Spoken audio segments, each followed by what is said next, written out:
ساتھ دینے کا شکریہ. میرا خیال ہے سوال و جواب کا سیشن کر لیا جائے کیونکہ کافی بے چین ہے پاکستانی عوام اور بہت سے پہلو وہ اس کانفلکٹ کے جاننا چاہتے ہیں کہ آخر یہ ختم کب ہوگا اور یہ شروع کب ہوا. کراچی سے Abdul Wali Khan. Pahalgam false flag operation کے حوالے سے جو آپ کے دو شوز ہوئے تھے دونوں میں نے دیکھے. آپ نے تمام پہلوؤں پہ تقریباً اچھے سے روشنی ڈالی ہے. تاریخ کا طالب علم ہونے کے ناطے میں آپ سے یہ پوچھنا چاہتا ہوں کہ پاکستان اور بھارت کے مابین تلخی جو ہے یہ کالونیل لیگیسی کا بوجھ ہے جسے وہ اتارنے میں ناکام ہو چکے ہیں، یا پھر یہ تقسیم مغل ایرا کے اقدامات ہیں جسے پاٹنا تقریباً ناممکن ہو چکا ہے. تو برائے کرم تفصیلی روشنی ڈالیے تاکہ تمام پہلوؤں سے آگاہی ہو سکے. جی مہربانی. تاریخ کا سوال ہے، میں مختصر بات کرتا ہوں کیونکہ یہ تو اس میں تو بہت سیریس ایکیڈیمک ورک بھی کیا گیا ہے آن آل سائڈز آف دس ایشو. دیکھیے، ہندو مسلم کلیشز تو مغلوں کے دور میں بھی تھے، کمیونلزم انڈیا میں ہمیشہ تھی، مگر یہ برطانیہ جب راج کر رہا تھا یہاں ہندوستان میں تو سب کو پتا کہ ان کی ڈیوائڈ اینڈ رول پالیسی تھی in order to consolidate power. تو وہ ڈیوائڈ اینڈ رول پالیسی کے اندر کمیونلزم کو شے ملی اور ہندو مسلم from time to time writing بھی ہوتی رہی. سو یہ مغلوں کے دور سے لے کے آج تک کمیونلزم رہی ہے، مگر اکبر کے دور میں یہ کم تھی اور اورنگزیب کے دور میں یہ زیادہ تھی. اور وہ آپ کو پتہ ہی ہے، اور اکبر کو کیوں پسند کیا جاتا ہے، بیکاز وہ کہتے تھے کہ ہر مذہب جو ہے ان کے لیے ایکولی پیارا ہے، اور اورنگزیب جو تھے وہ اسلام پسند تھے. تو اس لیے انڈیا میں اورنگزیب کے خلاف کافی محاذ ہے. آج کل بھی آپ دیکھ رہے ہیں وہ کس قسم کی باتیں ہوتی ہیں وہاں. مگر اس سے زیادہ پارٹیشن کے بعد جو کمیونل رائٹنگ ہوئی وہ بھی بڑی، اس کی بھی بہت اہم رول ہے ان دس ہندو مسلم ایشو. اگر تو پارٹیشن وائلنس کے بغیر ہو جاتی تو شاید یہ نہ ایسی یہ ابھرتی نہ، مگر کیونکہ پھر بڑی سیریس قسم کی رائٹنگ ہوئی اور مائیگریشنز ہوئیں اور بلڈ شیڈ ہوا، تو وہ بھی ایک ہسٹوریکل میموری میں وہ بات بھی چلی گئی آن بوتھ سائڈس. جو لوگ چھوڑ کے یہاں آئے اینٹی انڈیا، اور جو لوگ رہ گئے وہاں، جو ہندو رہ گئے وہ ہو migrated from Pakistan to India, ان کی بھی بڑی خوفناک قسم کی میموریز تھی. So on both sides partition was a very bloody encounter, and وہ بھی ایک میموری کے اندر ہے. پھر ٹیکسٹ بکس لکھنی شروع ہو گئیں ہمارے ہاں بھی اور ان کے ہاں بھی، جنہوں نے تاریخ جو ہے اس کو ان ہندو مسلم کمیونل فیشن اس کو پیش کیا دونوں سائڈس کی طرف سے.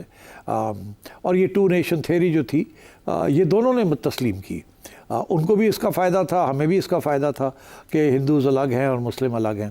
ہم نے تو یہاں پاکستان میں تو ہندو رہ ہی بہت تھوڑے گئے تھے، تو ہمیں تو ہندو مسلم یونٹی کا اتنا ایشو نہیں تھا. مگر انڈیا کے اندر it became a big issue because جو مسلمز رہ گئے تھے دے ور سین ایز ففتھ کالمنسٹس. مگر کانگریس بڑی ایک سیکولر قسم کی سیاسی جماعت تھی، اور اس وقت نہرو کی جو سوشلزم تھی وہ بھی ایک سیکولر سوشلزم تھی، تو وہ اتنی ابھری نہیں، اتنی اینٹی مسلم سینٹیمنٹ اتنا نہیں بنا جتنا آج ہے. یہ تو بی جے پی کی رائز کے ساتھ ایک نیا ڈائمنشن وہاں کھڑا ہو گیا ہے، جو کہ نریندر مودی نے احمد آباد سے لے کے آج تک جس کو پروموٹ کیا، اور جس کی وجہ سے آج وہاں ایک بالکل اینٹی مسلم محاذ بن گیا، اور سٹیزن شپ تک کی ڈینائل اب وہاں ہو رہی ہے. اور یہ ایک فاشسٹ قسم کی حکومت وہاں ایک آپریٹ کر رہی ہے جو کہ میڈیا کو بھی سائلنس کر رہی ہے. اس کے علاوہ ایک نئی جنریشنز پیدا ہو گئی ہے نا.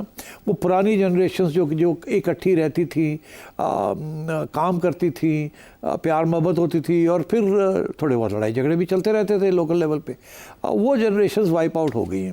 اب نئی جنریشنز آ گئی ہیں جنہیں تاریخ کا کوئی خاص پتہ نہیں ہے، اور وہی ہے تاریخ ان کو سمجھ، جو کہ اب بی جے پی نے 2000 سے لے کے آج تک جو بی جے پی بیج بو رہی ہے. یہ نئی جنریشن جو ہے وہاں بھی یوتھ بلج ہے، وہاں بھی اسی قسم کی سچویشن ہے. تو اس لیے میں سمجھتا ہوں کہ جیسے یہاں اسلامائزیشن ہوئی اور وہاں ہندوائزیشن ہو گئی. یہاں ضیاء الحق صاحب نے اسلامائزیشن کا بیج ڈال دیا جو کہ ایکسکلوسیوسٹ قسم کی تنظیم تھی، اور ادھر بی جے پی نے ہندوتوا اور اکھنڈ بھارت کی بات کرنی شروع کر دی. آخر میں ہندوستان نے جب یہ فیصلہ کیا تھا کہ وہ ایٹم بم بنائے گا، تو اس کے پیچھے ایک انٹرسٹنگ سوچ تھی. وہ سوچ یہ تھی کہ اب نیشن سٹیٹس کے طور پہ ہم نے نہیں دیکھنا دنیا کو، ہم نے دنیا کو دیکھنا ہے as civilisational states, not as nation status.